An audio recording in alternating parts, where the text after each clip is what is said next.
শ্রোতাবন্ধু, এই মুহূর্তে দেখছেন আপনার রেডিও মহানন্দা ৯৮.৮ FM, আর প্রতি রবিবারের আয়োজন রসেহারি নিয়ে আপনাদের সাথে চলে এসেছি আমরা দুইজন, মেঘলা এবং ঋতিকা। আর যদি মানে আমরা যখন পোস্ট দিই তখন কিন্তু অনেক প্রচুর পরিমাণে গরম ছিল। এই মুহূর্তে গরমটা কিছুটা কম। তো আসলে গরমের সাথে সাথে মেজাজটা কার কতখানি গরম একটু জানতে চাই। আমরা যখন দুপুরের পর ঢুকছিলাম ঠিক তখন কি রকম একটা আবহাওয়া, ঘন কালো মেঘের মতো চলে আসছে, একটু মেঘ গুড়গুড়ও করছিল কিন্তু চিনি চিনি করছিল, মানে একটু করছিল অনেক অনেক, মানে আমরা তো ভয়ে ভাবছিলাম যে কিছুক্ষণের জন্য আমরা রেডিওটা মানে বন্ধ করে দিব, হ্যাঁ কার্যক্রমটা। তো যাই হোক, দুপুরবেলা মানে কিছুক্ষণ তোমার আবেগে, তোমার কথায় আবেগে কাজ করেছে, বিবেকে কাজ করেনি, তার জন্য বিদ্যুৎ ঠিক ছিল এবং রেডিওটা আমাদের কিছুক্ষণের জন্য বন্ধ করতে হয়নি। আর মানে সেই সময় কোথায় কোথায় বা বিকেলে বা দুপুরে বলি না কেন, কোথায় কোথায় বৃষ্টি হয়েছে, আজ সারাদিনে বৃষ্টির খবর, মানে বৃষ্টির সাথে আপনার দেখা হয়েছে কিনা সেটা লিখে জানাতে পারেন। আর সেই সাথে গরম রয়েছে, যদিও খাতা কলমে আমরা গ্রীষ্মকালে অবস্থান করছি নাকি বর্ষাকালে অবস্থান করছি, গ্রীষ্ম শেষে না গ্রীষ্মকালের শেষে, হ্যাঁ গ্রীষ্মকালের শেষে, বর্ষাকাল এখনো মানে আসেনি আমাদের মাঝে, তবে চলে আসবে।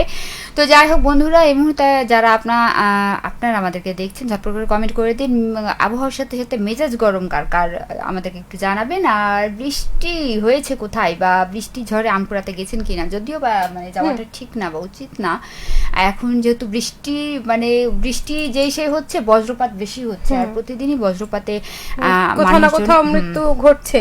তো আমরা চাইবো আমাদের বন্ধুরা যারা রয়েছেন তারা নিজে সতর্ক থাকবেন এবং অন্যদেরও সতর্ক রাখবেন। দেখো, কার আবহাওয়ার গরম বেশি নাকি তোমার গরম বেশি সেটা প্রশ্নে আমি যাচ্ছি না, কারণ তোমার গরম সব সময় বেশি সেটা আমরা বুঝি, কারণ ফ্যান দিয়ে হচ্ছে না, এই রুমে এসি চলছে তাও নাকি গরম লাগছে। তার মানে এটা মিথ্যা কথা বললে তুমি, মিথ্যা কথা। আচ্ছা, কে যেন ছিল, কে যেন ওহো অধরা ছিল, তাকে এখন দরকার ছিল। তবে যাক, আমরা সেটি নিয়ে বলছি না। তবে এই গ্রীষ্মকাল মানে ফলের বাজারে লিচুর গরম এত কেন বেশি আমি সেটাও খুঁজে পাই না, একটু জানলে বলবেন তো। এখন হচ্ছে যে শুধু লিচু না, এখন একাধারে আম, লিচু, তালপানি, হ্যাঁ, কিন্তু সব থেকে লিচুর গরমটা বেশি। ও এমনিতেই রেগে লাল হয়ে আছে, তারপরে যদি দামে আরো বেশি হয়ে যায় তাহলে তো গরম তার এমনিতেই বাড়ন্ত, তাই না? আচ্ছা, আমাদের পোস্টে ছিলেন শফিকুল ইসলাম, সাথে আছি শফিকুল ইসলাম, সভাপতি গ্রাম বাংলা রেডিও শ্রোতা ক্লাব, বইকরি, মচমইল, বাগমারা, রাজশাহী থেকে। ধন্যবাদ আমাদের সাথে থাকার জন্য। আমাদের সাথে পোস্টে ছিলেন, তো আশা করছি আমাদের সাথে আপনি লাইভে যুক্ত হবেন। তো বন্ধুরা মনে হয় সবাই ব্যস্ত, হয়তো বা আমাদের মানে ভিউয়ার দেখতে পাচ্ছি না, বন্ধুদেরকে দেখতে পাচ্ছি না, কি জন্য ব্যস্ত। তবে বন্ধুরা হয়তো এখন আম খাওয়াতে ব্যস্ত, বিভিন্ন জায়গায় আম পাওয়া যাচ্ছে। তুমি নয় সারাদিন আম খেতে ব্যস্ত থাকো, তা বন্ধুরা কি সারাদিন কাজকর্ম ফেলে দিয়ে আম খাবে বলছো? তো তোমার কাছে মনে হয় আমি এখনো এক বাটি আম নিয়ে বসে আছি, লাইভ চলছে, তার মধ্যে আমি খাচ্ছি না? তোমার যদি এটা সুযোগ থাকতো তাহলে তুমি কিন্তু সেটাই করতা। তুমি তো এক বাটি বললে, তুমি তো এক গামলা নিয়ে বসে যেতে তখন। কারণ আমি জানি আমার সাথে একজন খাদক রয়েছেন, তিনি যথেষ্ট খাই-দাই খুব পছন্দ করেন। তো সেই ক্ষেত্রে আপনি কিন্তু এটা জানাতে পারেন যে খাদকের তালিকায় যদি বলা হয় আপনার কোন বন্ধু বা কোন প্রিয়জনের নাম যাবে, কারণ খাদক সবাই হতে পারে না। আমাদের এখানে কিন্তু কয়েকজন আছে, তার মধ্যে কয়েকজন একটু বেশি খাদক। তো যেহেতু মানে কিছুদিন আগে ঈদ গেল, সেহেতু ঈদে তো একটা খাওয়া দাওয়া জম্পেশ, একটা খাওয়া দাওয়া বেড়ে যায়। তো আসলে ঈদটা আমাদের, ঈদের পরে এটাই প্রথম রসেহারি। সেক্ষেত্রে হচ্ছে যে ঈদটা কিভাবে কাটালেন একটু আমাদের সাথে শেয়ার করবেন, এবং হচ্ছে যে মানে ঈদের কোনো স্মরণীয় কিছু এবারের আছে কিনা অবশ্যই আমাদেরকে জানাবেন। আচ্ছা বলো তো, আজকে বন্ধুরা কই? আমরা কি লাইভটা শেষ করে দেবো? আমার মনে হয় বন্ধুরা কোনো কারণে হয়তো যানজটে পড়েছেন, কিংবা কাজের ব্যস্ততায়, যেহেতু ছুটি কাটানোর পর অফিস, সেটা বলে একটা কথা যদি থেকে থাকে তাহলে কিন্তু বন্ধুরা যানজটে পড়তেই পারে। এছাড়াও আমাদের যেখানে যেখানে আমবাজার আছে সেখানেও কিন্তু একটু গরম বেশি, সাথে যানজটও বেশি। শুধু আবহাওয়ার গরমই নয়, মনে তোমার যে কিছুক্ষণ আগে মেজাজটা গরম ছিল সেটা আমরা দেখেছি। আমাদের সাথে আরো একজন ছিলেন আমাদের ভাইয়া, তিনিও বলছিলেন যে মেজাজটা কুল করো কিছু। আমার কিন্তু মেজাজটা কুলই আছে। তুমি মানে অন্যদিন আমার কথাবার্তাতে যত মানে কি বলবো এটাকে, প্রাণোচ্ছল পাবা। আজকে কিন্তু আমার কথা বলতে হবে অতি কুল, অতি কুল, কেন? আমি অতি কুল আছি।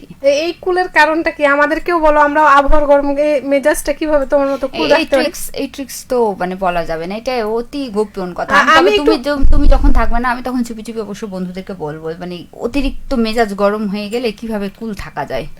তো সেই গরমে কুল থাকার জন্য আমার কাছে যে টিপস গুলো আছে সেটা হচ্ছে পর্যাপ্ত পানি পান করুন, দেশি ফল বেশি খান, সেই সাথে হচ্ছে ছাতা নিয়ে বের হবেন, না হলে যদি ভিজে যান দোষ কিন্তু আমাদের না। তো যেহেতু মেঘলা বলে দিয়েছে, মেঘলা ট্রিক্স দিয়ে দিয়েছে, সেহেতু ওই টিপস গুলো অবশ্যই পালন করবেন। দেখা যাক, এটা অবশ্য ঠিক যে এই যে অতি রোদে কিন্তু ছাতা নিয়ে বের হওয়াটাই উচিত, যদিও বা আমরা মানে হই না বা আসলে হয়ে উঠে না। মানুষ শীত কাতুরে হয় ঠিক আছে, তারপরও শীতের লেপ কম্বল কাঁথা গায়ে দেয়। মানুষ গরম কাতুরে হওয়ার পরে যে ছাতা নেয় না, রোদে হেঁটে হেঁটে চলে আসে, সেটাও ভাবনার বিষয়। ওই যে উত্তরটা তো তুমি বলে দিলাম, শীত কাতুরে, মানে আমি তুমি গরম কাতুরেও নিজে বলেছো যে আমি খুব গরম কাতুরে, আমার খুব গরম লাগে, কয়দিন থেকে খুবই বলছো এটা। ঠিক আছে আমি বলছি, কিন্তু মানে এটা পার্মানেন্ট না তো, শীত কাতুরে যেমন পার্মানেন্ট, এটা তো পার্মানেন্ট না, তাই না? তো দেখো বন্ধুরা যেহেতু নাই, তাহলে আমরা চলো লাইভটা শেষ করে দিই, গানে চলে যাই, তাই না? হ্যাঁ, আমরা চমৎকার কিন্তু দুটো না বেশ কয়েকটি গান দেখেছি, তার মধ্যে একটি হচ্ছে এখন বর্ষাকাল আসেনি, তারপরও বর্ষাকাল দরকার, তো সেক্ষেত্রে থাকছে একটি গান আজম খানের সময় এখন বর্ষাকাল, এবং দ্বিতীয় গানটা আমরা রেখেছি নাই টিকটক নাই ফেসবুক। তো আশা করছি গানগুলো ভালো লাগবে। পরে যে গানগুলো আছে তো আপনারা গানগুলো উপভোগ করবেন, রেটি মোহনান্দার সাথে থাকবেন, অসহারির সাথে থাকবেন।